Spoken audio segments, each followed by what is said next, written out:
Welcome to Lead Well, Live Whole. I'm your host, Michael Sirmon. Every episode, we'll spend a few minutes exploring the challenges, questions, and realities of everyday life, because success means little if you lose yourself in the process. So take a breath, settle in, and let's spend a few minutes exploring life together.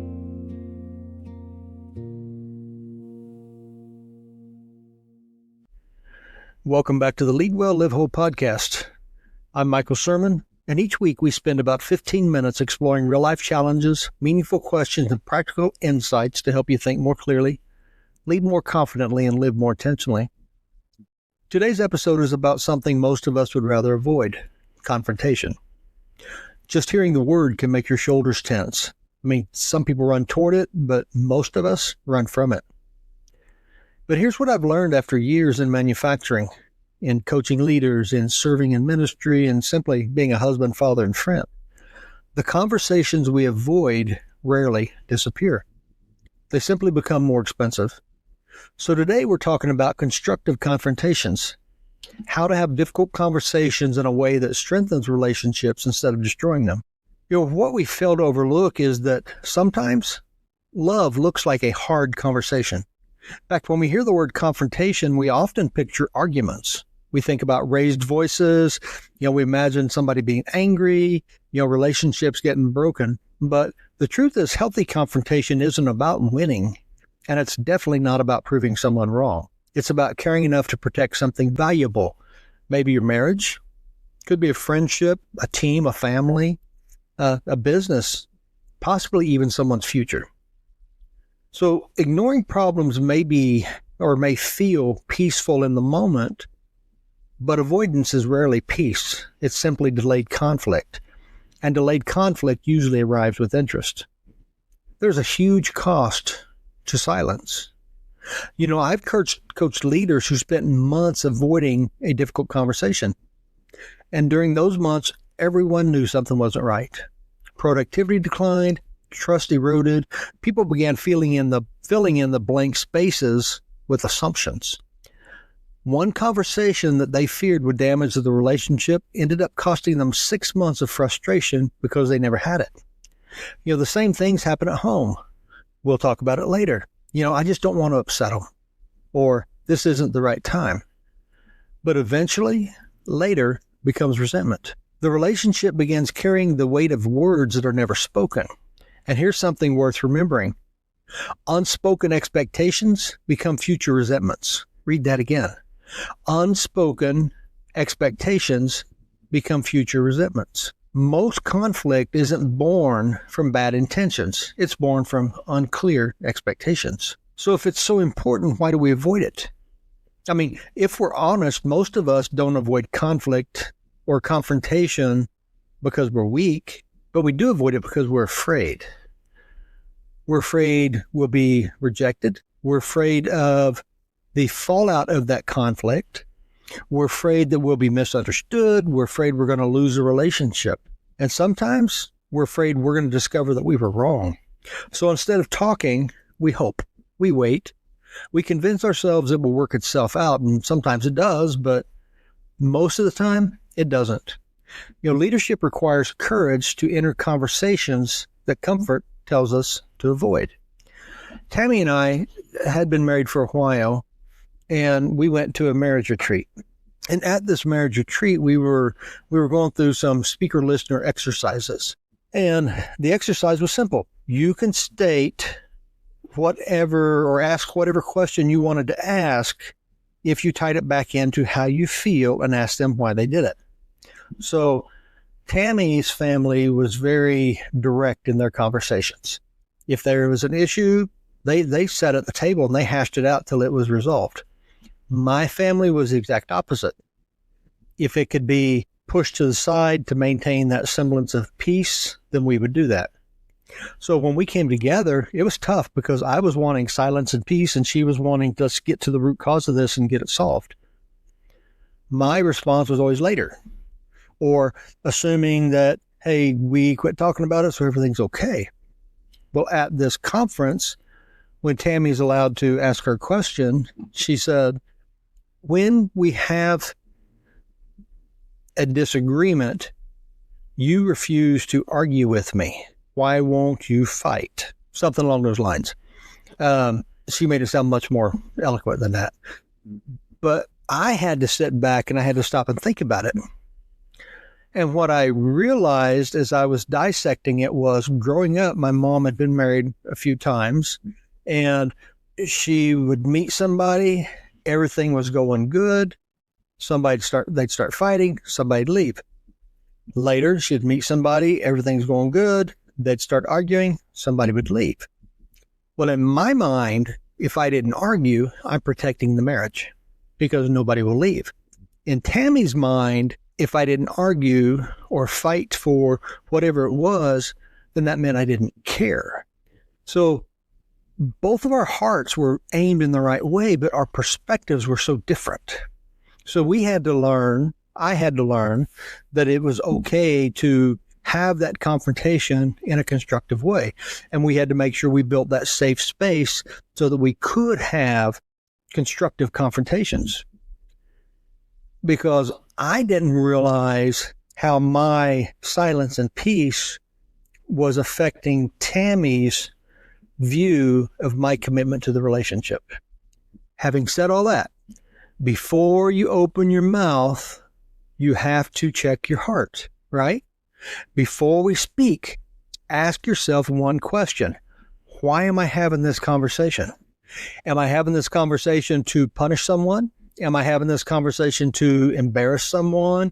Do I just need to vent? Do I need to prove I'm right? Or am I having this conversation because I want it to restore the relationship, the trust, whatever it may be? Am I having this relationship because I really want to help them or I need their help? Am I doing it because I want to strengthen what we have or to protect our relationship? Because your motivation matters.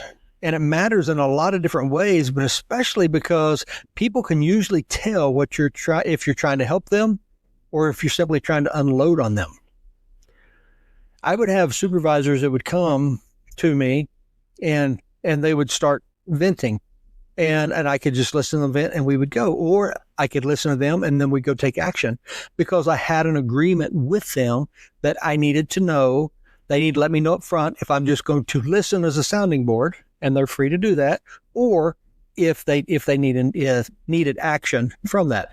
Now, even within that, if there was something illegal or dangerous, we would have to take action, and they knew that as well. Our intentions were very clear in the conversations.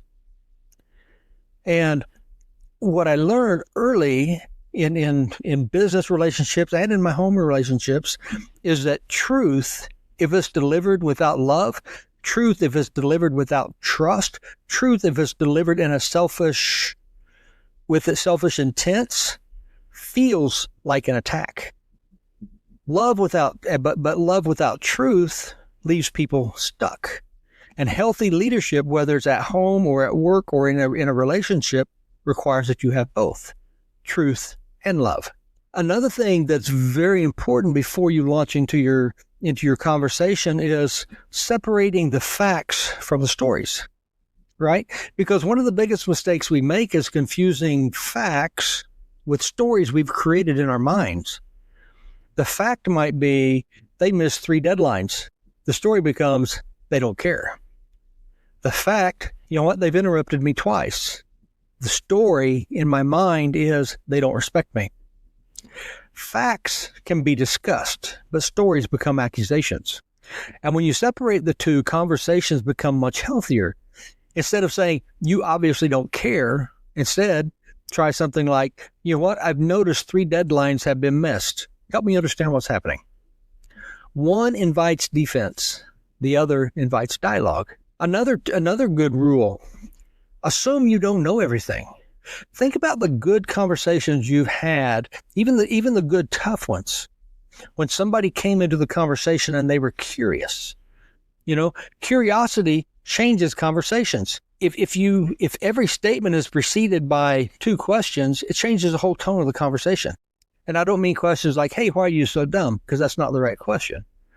But the questions like, hey, this is what we agreed on. This is what happened. Help me understand what happened. Or did something slip in X or whatever it may be.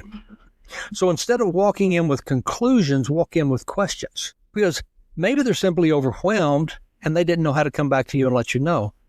Or maybe they're carrying something that you don't know, right? Maybe they're dealing with, maybe their spouse has terminal cancer or something, and their mind is there, and they don't share their personal stuff at work. Or maybe they misunderstood the expectations. Maybe you're wrong. You ever think about that? Humility isn't weakness, it's wisdom. And it's okay to admit if you're wrong when you hear and when you understand the full story. It's just as important to bring that humility in when you're right. Because even if they're wrong, understanding their intent and understanding the motivation and understanding the why behind it can help you find a way to guide them into a path where they can be successful. Because humility is not weakness, it's wisdom. And some of the best conversations I've ever had began with 5 simple words. Can you help me understand what happened? I guess that was 6, wasn't it? Help me understand what happened. Because if your goal as you walk into a true constructive confrontation is to protect their dignity, I have learned that people, you've heard it said, and we've all heard it said that, right? People don't care what you know until they know that you care, right? But I also know that people rarely remember every word you said, but they will always remember how you made them feel. The good rule of thumb in leadership was always correct privately, praise publicly. You speak to behavior, not to identity. There's a world of difference between saying you're irresponsible and saying this responsibility wasn't handled the way we agreed. One attacks the person, the other attacks the problem. And healthy confrontation always leaves room for dignity. And here's one that always gets people.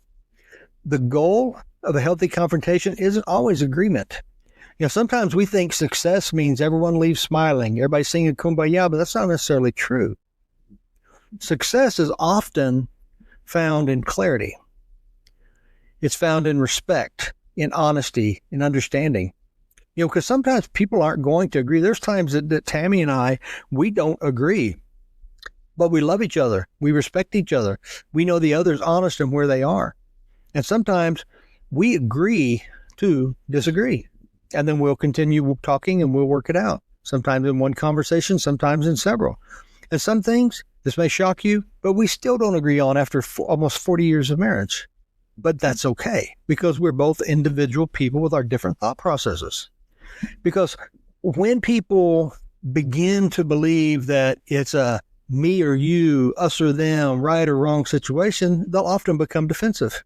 And when they get defensive, or when you get defensive, it's okay for the other party to back away. It's okay for you to back away. Sometimes people, even though they know they're wrong, even when we know we're wrong, we simply choose not to change. And that's okay, because we can't change their behavior. We can't change their response. We can only control our response. We can only control our behavior. We can only control our character. So leadership at home, at work, in public, wherever it may be, isn't always measured by how people react, but it is measured by how faithfully you show up. The Apostle Paul wrote in Ephesians 4:15 that we're called to speak the truth in love. Notice he didn't say truth or love, he said truth in love. Truth without love wounds, love without truth weakens. Together they heal. And that's the model that Christ gave us, grace and truth, not one without the other. So this week I want to encourage you to think about one conversation you've been avoiding, just one, and ask yourself 3 questions. Am I avoiding this because it will hurt them or because it makes me uncomfortable? 2, what outcome am I hoping for? And 3, how can I protect their dignity while telling them the truth? But don't wait for the perfect moment, because perfect moments rarely come, but prepared hearts do. So one of the greatest gifts you can give another person is clarity. Not because clarity is always comfortable, but because confusion is almost always more painful. Healthy leaders don't avoid difficult conversations, they redeem them. Not to win, not to control, but to build trust, to strengthen relationships, and to help people become who they're capable of becoming. And sometimes the most loving thing you'll ever say is the hardest thing you've ever had to say. So thank you for joining me on another episode of Lead Well, Live Whole. If today's conversation encouraged or challenged you, I'd be grateful if you'd like, subscribe, follow, and share with someone who may need it. And if you'd like to go deeper, we explore these ideas every week through the podcast, articles, coaching, and resources at Lead Well, Live Whole or michaelsirmon.com. So until next time, lead well, live whole, and don't be afraid of the conversations that have the power to change everything.